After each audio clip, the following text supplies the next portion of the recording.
ইউরোপের দেশ আইসল্যান্ডে পুরনো এক আগ্নেয়গিরি থেকে প্রচণ্ড বেগে অগ্ন্যুৎপাত মহাবিপর্যয় তৈরি করেছে। ৩.৫ কিলোমিটার দীর্ঘ ফাটল থেকে বের হওয়া লাভা ৫০ মিটার পর্যন্ত লাফিয়ে উঠছে, যার ধোঁয়া ও ছায়ে মেঘাচ্ছন্ন হয়ে গেছে কয়েকশো কিলোমিটার আকাশ। প্রাণ বাঁচাতে সরিয়ে নেওয়া হয়েছে ওই এলাকার ৩,৮০০ বাসিন্দাকে। আরও জানাচ্ছেন কেরামতুল্লাহ বিপ্লব।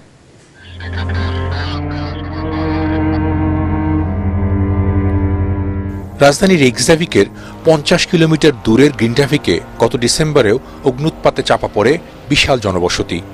এবারের লাভা উদ্গীরণের ধরন তার চেয়েও ভয়াবহ। প্রতি মিনিটে কয়েকশো টন লাভা বের হচ্ছে আগ্নেয়গিরির বিশাল ফাটল থেকে।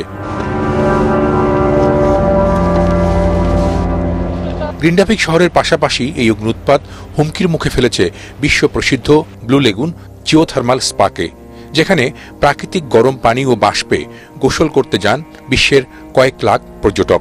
ওয়ালটন এয়ার কন্ডিশনার এক্সচেঞ্জ অফারে স্প্লিট এসিতে ২৩,০০০ টাকা পর্যন্ত নিশ্চিত ছাড়।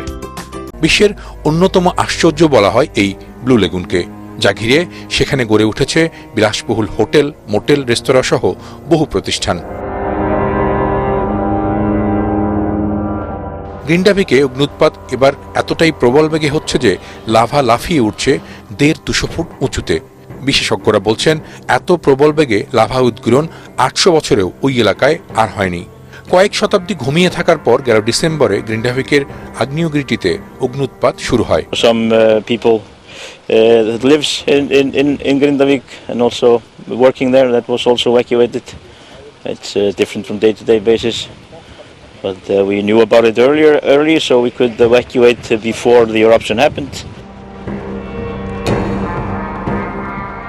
আগ্নেয়গিরি থেকে বের হওয়া লাভা এখন স্রোতের মতো ছুটছে শহরের দিকে, তাই আশেপাশের সব বাসিন্দাকে বসতি ছেড়ে সরে যাওয়ার নির্দেশ দেওয়া হয়েছে। আগ্নেয়গিরি ও ছড়িয়ে পড়া লাভা থেকে যে পরিমাণ ধোঁয়া ছড়াচ্ছে তা ইউরোপের আকাশ জুড়ে বিমান চলাচলে বাধার সৃষ্টি করতে পারে বলেও মনে করছেন বিশেষজ্ঞরা। কেরামতুল্লাহ বিপ্লব, এটিএন বাংলা।